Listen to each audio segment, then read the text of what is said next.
যারা জীবনে কোনোদিন পূজা করেনি তারা বুঝবে কি করে পুজোর।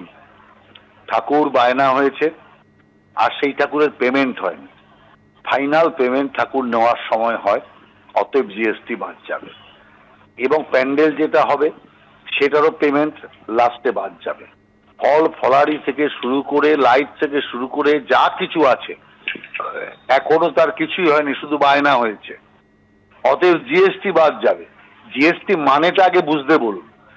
বিষয়টা হচ্ছে যে মূল দামের উপর জিএসটি, অতএব মূল দাম তো যা আছে তা এমনি হবে, আর তার সাথে জিএসটি যোগ হবে, সেই জিএসটিটা বাদ যাচ্ছে। তাহলে পুজোর জন্য বিরাট সুবিধা মানুষ পেল কি পেল না।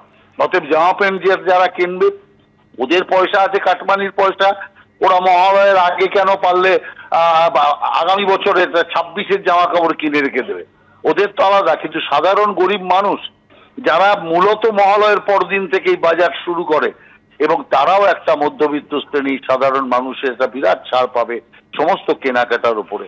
অতএব যে সত্যটাকে স্বীকার করতে এরা জানে না, শুধু সত্যের অপপ্রচার করার এরা চেষ্টা করে।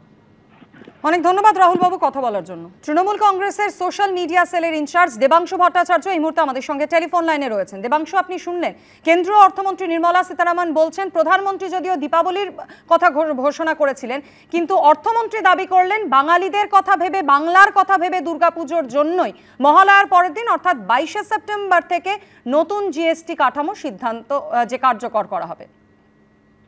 না, বাঙালি কি শুধু দেবীপক্ষ পড়লেই কেনাকাটি শুরু করে, পুজোর শপিং শুরু করে? পুজো কেন্দ্রিক অর্থনীতি কি শুধু মহালয়ার পরের দিন থেকে স্টার্ট হয়? এই ডিসিশন তো কবে হয়েছে? তো তাহলে এত লেট করলেন কেন? আরো 15 দিন আগে করতে পারতেন।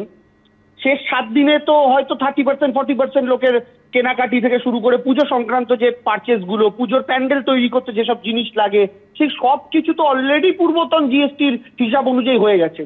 কারণ এখনো কেউ ঠাকুর অর্ডার দেয়নি, এটা তো সম্ভব নয়। এখনো কেউ প্যান্ডেল শুরু করেনি, এটা তো সম্ভব নয়। পুজো আর 7 দিন বাকি। তো দেবী পক্ষের আগে শুরু করে আপনি কত বড় বাঙালির উপকার করে দিলেন। জিএসটি লাগু হয়েছে 2017 কি 2018 সালে। 18 সালে যদি ধরি 19, 20, 21, 22, 23, 24, 25, 7 বছর হয়ে গেল।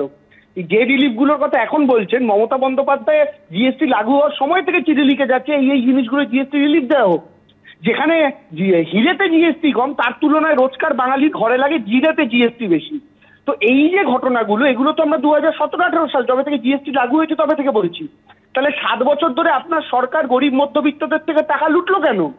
2024-এ একটা ধাক্কা খাওয়ার পর, 400-র গল্প 240-এ নেমে যাওয়ার পর মনে হলো আপনাদের যে এবার জিএসটি কমানোর দরকার, এবার মমতা ব্যানার্জির কথাটা শোনার দরকার, এবার মধ্যবিত্তদের মাথার উপর থেকে ট্যাক্সের বোঝা কম করার দরকার। তাই দিল্লির বিধানসভা নির্বাচনের আগে ট্যাক্সের বোঝা কম করলেন, আর এখন বিহার আর বাংলার বিধানসভা নির্বাচনের আগে জিএসটি কম করলেন। আপনাদের প্রত্যেকটা কাজ তো ইলেকশন স্পেসিফিক, মানুষের ভালো তো আপনারা চান না। ফলে দেবী পক্ষের গল্প শুনিয়ে লাভ নেই। সত্যি যদি বাঙালি ইনক্লুডিং গোটা ভারতবর্ষের উপকার করতে চাইতেন, তাহলে 2017 থেকেই ভুলভাল ডিসিশন করে 7 বছর দেশকে লুটতেন না। অনেক ধন্যবাদ দেবাংশু আমাদের সঙ্গে কথা বলার জন্য। 22শে সেপ্টেম্বর থেকে নতুন জিএসটি কার্যকর হবে। বাংলা এবং বাঙালি আবেগের শান কেন্দ্রীয় অর্থমন্ত্রীর। দুর্গাপুজোর জন্যই 22শে সেপ্টেম্বর থেকে জিএসটি কার্যকরের সিদ্ধান্ত, এমনটাই দাবি করেছেন কেন্দ্রীয় অর্থমন্ত্রী। মহালয়ার পরের দিনের কথা মাথায় রেখেই 22শে সেপ্টেম্বর থেকে কার্যকর হচ্ছে নতুন জিএসটি। প্রধানমন্ত্রী ঘোষণা করেছিলেন দীপাবলি থেকে কার্যকর হবে, কিন্তু বাংলার জন্যই পুজোর আগে করা হয়েছে।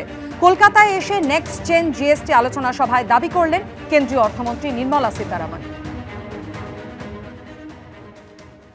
I'm happy to say the determination of September 22nd was largely influenced by the Pujo. Because it is Puja, if Prime Minister Modi indicated Deepavali, and if GST has gone through a major revamp, first day of Navaratri, the next day of Mahalaya, so don't you see the very strong influence of Bengal in this decision making? Absolutely, for you all. The message from Bengal is what is going to influence the rest of the country, like it did during independence struggle, like Bengal has always been leading the country. Now I would want each one of you all to go out there. Go to every shop that you want.